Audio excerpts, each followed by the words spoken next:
We're moving into our March theme, which I'm really excited about, Loving What Is. It is the work of Byron Katie. As it was mentioned, we have a lot of her stuff in the bookstore. If this is your first time hearing about the woman named Byron Katie, let me take a moment to just give you a summary of her life as I know it, very imperfectly, but the main ideas are that she was a miserable person, married, unhappy, and addicted to many things that whatever she could get her hands on, probably. And she hated her life. And she checked herself into a treatment center for overeating because that was really, according to what she said, the only thing that her insurance would cover. And so she went there. And when she was there, she woke up one morning, and I will describe it, as she may say it differently, so these are not her words, but as I understand it, she woke up one morning, and all of her stories about life were gone. All of her preconceived ideas, all of her agreements that she made up were disappeared, and all she saw was what is. She saw reality as it is. And it created a profound shift within her being, because no longer was she requiring her husband to be the way that she wanted him to be, or her children, or her job, or any aspect of life. Somehow, she opened her eyes, and all expectations, all stories that she had made up that were causing her to suffer, disappeared. And in the disappearance of those stories, I would say that what shined before her in its beauty, its glory, and its presence is the face of God, the life of God, perfect love. And so she spent 23 years developing a way of living in that consciousness. And she basically developed a simple process, or it came to her or through her, called the inquiry, or the work. And the work is what we're going to be focusing on this month. The work basically are 4 simple questions that cause you to inquire and to go inward and question the thoughts you are having that are causing you to suffer. You don't argue with them. You simply ask a few questions to them and around them, and you discover what is true. So that's the basic work. I had the joy myself, and a couple other people of the community, Jim Atkins, Jim Dethmer, Daphne Scott, and myself, a few other ones maybe from here, went out to spend a couple days with her in Ojai, California in the fall. Some of you remember me talking about that. And it was just so profound. It was so beautiful.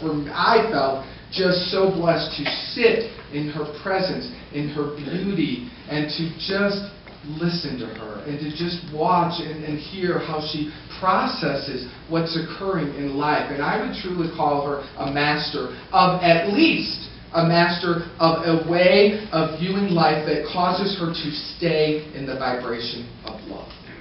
And now she goes around the world teaching this. The book that we're studying is Loving What Is, and we do have it in the bookstore. I highly recommend grabbing it today and beginning the process of reading it, because it will truly open you up. I decided to begin our journey with just talking about what is love. Because if we're going to say love what is, I want us to make sure that we have a proper understanding of the word love. And I do not by any means profess to be able to stand here and explain love at its highest calling and at its deepest depths, because I don't think any human words, and I certainly know that I myself cannot begin to explain what that is. But I do believe we can talk around it. We can have a conversation about it, and hopefully create a space for you to look and see, how are you saying this is love for you, but when it's put to the test, it actually fails for you. And that's what we want to see, because like the word God, if we say, believe in God, and when I say God, your childhood ideas of God that have not been healed, like external, male, punishing, judgmental, keeping score, if you have any of those ideas about God left in your consciousness, when I say, I love God, a part of you will go, ugh. And it will turn off, or it will do whatever it will do. Because we're talking about a whole different concept. So I want to also recognize that the word love because it has been spoken so many times abusively is the only word I can think of in the moment. It's been spoken of in ways that don't actually carry the essence of what it really is, because we've been told that word so many times and it has caused pain. That's a better way to say it. Because we have been in love, we think, and it has caused pain. Because we have had love and it has been taken away, causing pain. Because people have said, I love you, and then they did really weird things that caused pain. Because people left, because people died. All of these things that have been attached upon this word love also cause us, when we don't take a moment to cleanse all that away, it causes us, when I say love what is, there's a break in communication there. Does that make sense to you? So let's spend the day talking around love, about love, what it's for. Science of Mind says love is a cosmic force. Because we just got to breathe into them. Love is a cosmic force whose sweep is irresistible. When true love enters the room, its essence and its power is irresistible, meaning it's magnetic. It will pull your attention immediately. It will cause a vibration, a sound that can't be heard perhaps by a human ear, but a chord to be struck. In the essence of who you are, when love sweeps in the room, it will know you by name. And you will resonate with its energy field at a very deep level. You won't know this consciously. Consciously, you'll go, oh, I feel good at the moment. Consciously, you'll start saying nice things about yourself or to another. Consciously, you'll be gossiping and suddenly you'll stop. Consciously, you'll become aware of something that you were thinking that wasn't of love's nature. That's what will occur.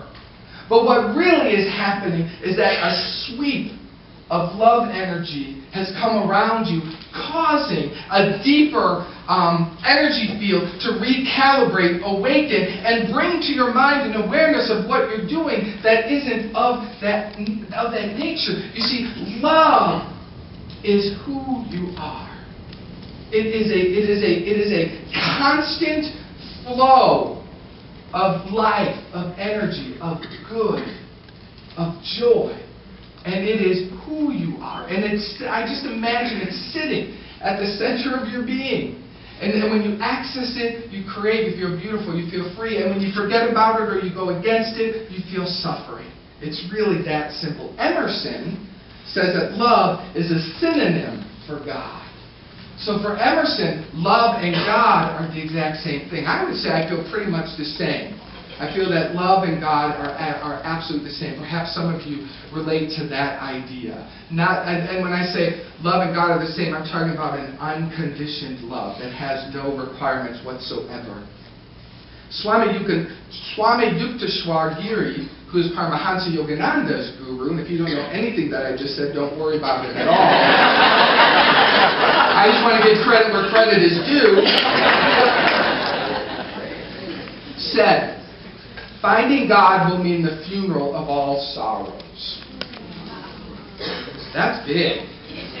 That's big, because you will quickly possibly discover that you're attached to your sorrows. Sure. So to find God, or because it's a synonym for love, to find love, to truly find love, means that you must let your sorrows be over. You must be willing to give up your story, because your story, your identification of who you are, is a beautiful tapestry, and there are things that have occurred in your life that make your tapestry beautiful. So-and-so left, so-and-so cheated, this happened, blah, blah, blah, blah. And that makes a tapestry. But when we say the depth of the sorrows, we mean sorrow becomes an attachment to the story that you're telling and retelling and retelling. And as you retell it, you trigger this feeling of pain and suffering. And you are looping over and over and over in your sorrow around something that occurred 25 years ago.